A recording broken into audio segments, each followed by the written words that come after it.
Islamophobic if I said that I don't think that Muhammad heard voices of an archangel. It also happens to be true, in my opinion, and you call it Islamophobic. You're just using a term which is utterly cropped term. Douglas, I didn't define Islamophobia, so don't put words in my mouth. Nobody has defined Islamophobia. Well, you were trying to. If we go to Paris, go ahead. Go to Paris. Go ahead.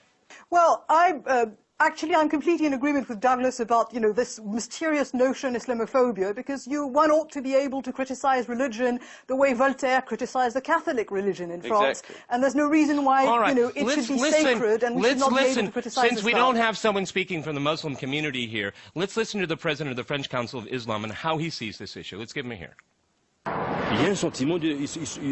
Muslims have a feeling that they're being discriminated against on this point. The religion has become the subject of a debate. Everyone is focusing on the Muslim religion. We don't understand this obsession. Okay, since that was a Frenchman, let's go to Paris. How do you respond to that community speaking out for itself? Well, first of all, who represent which community, and I'm not even sure, but the feeling that there are reactions about Islam are very different, because I think these are perfectly legit, and racism, which is something entirely different, which is punishable by law in France extremely stringently. Racist talk is forbidden in France. We have fewer freedoms of speech because the French have decided to tackle racism. And in terms of specific discrimination against Muslims, they are illegal. We have a number of authorities that fight against this. We have Muslim ministers in the cabinet. We have a Muslim minister in charge of specifically equalities and parity in society.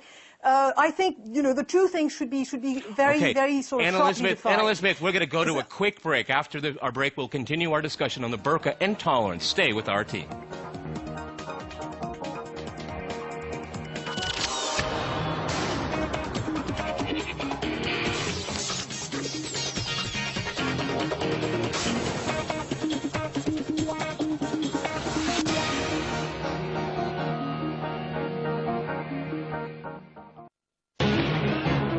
They came to power hand in hand and left an orange trace in Ukraine's history. Scandals, fostering nationalism, and lax morals. 6 years on, presidential candidates promised to turn the tide. Changes of what color will Ukrainian people choose this time? Ukraine 2010, the Orange Legacy on RT. Wealthy British scion Zach Wilson, investment activist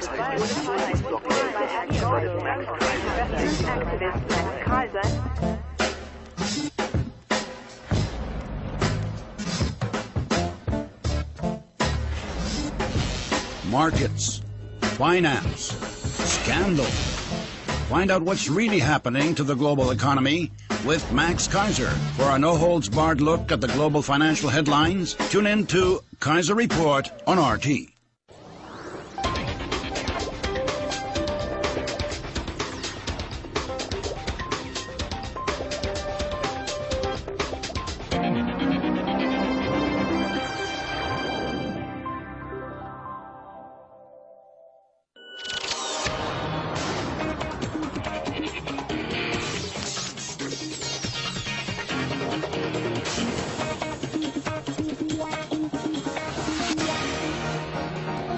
Welcome back to Crosstalk. I'm Peter Lavelle.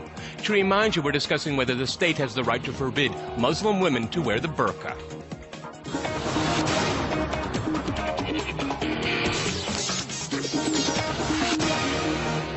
But before, let's see if this is an issue in multi-confessional Russia. Islam's place in Europe is becoming more problematic. Last July, French President Nicolas Sarkozy said the burqa, a garment covering the head or entire body, was an affront to human and civil rights, a direct challenge to the estimated 2,000 burqa wearers in France. After Switzerland voted to ban minarets, the tall spires surrounding mosques, the legality of anti-Islamic legislation is being questioned more than ever. In Russia, though, this issue hasn't been high on the agenda.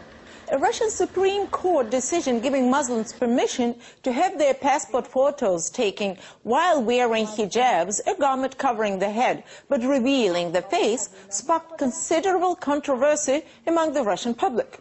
According to an opinion poll, 64% opposed the decision, while only 36% approved of it. Thus, Russians oppose passport photo formats being amended to correspond with religious views. Back to you, Peter. Thank you for that. I'd like to go to Paris again. Why has the French decided that secularization is more important than freedom of expression on this issue? First of all, you decide that it's for secularism, which is a basic principle of the French Republic and has been for over 2 centuries, and it's got to do with freedom of expression. We're not talking here about freedom of expression because I'd like to go into the feminist issue of the burqa. And the reason why women are supposed to hide themselves entirely in this extremist vision of Islam is that otherwise they're going to inflame men. And this is the same kind of reasoning that says that if a woman is raped, it's her fault. And actually we have seen recently in other countries that women who are raped are being made guilty. What position are you in to say happens. this is an extreme form of Islam? Why do you say that?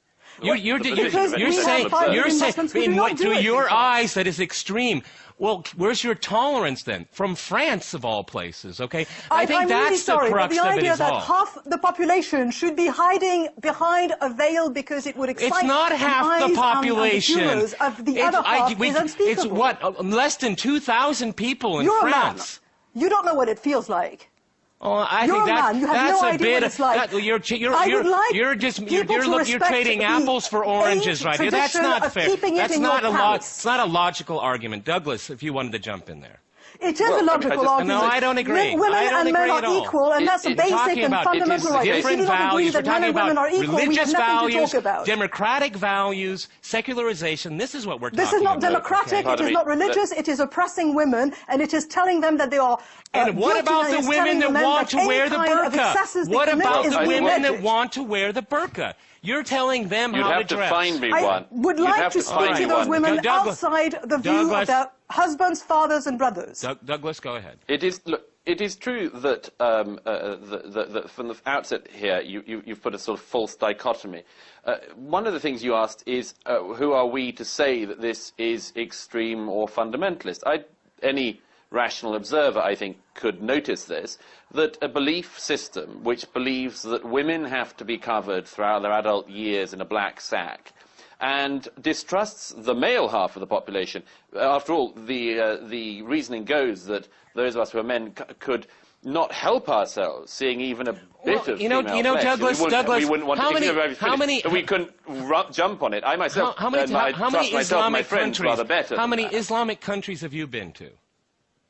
Quite a lot. I'm going to another one next week. And Why? I have too. I think a lot of people... Okay, let's play passport No. games. What I'm saying is a lot of people of Islam, Muslims, find it offensive that women walk around nude on the beach. They find that extremely offensive, okay? So, I mean, who's to say what's offensive and what's extreme, okay? That's the lens you put through it. I'll explain to you.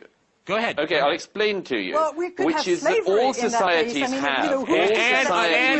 Wait, please, Douglas, and I promise. All societies have certain norms, values, and so on.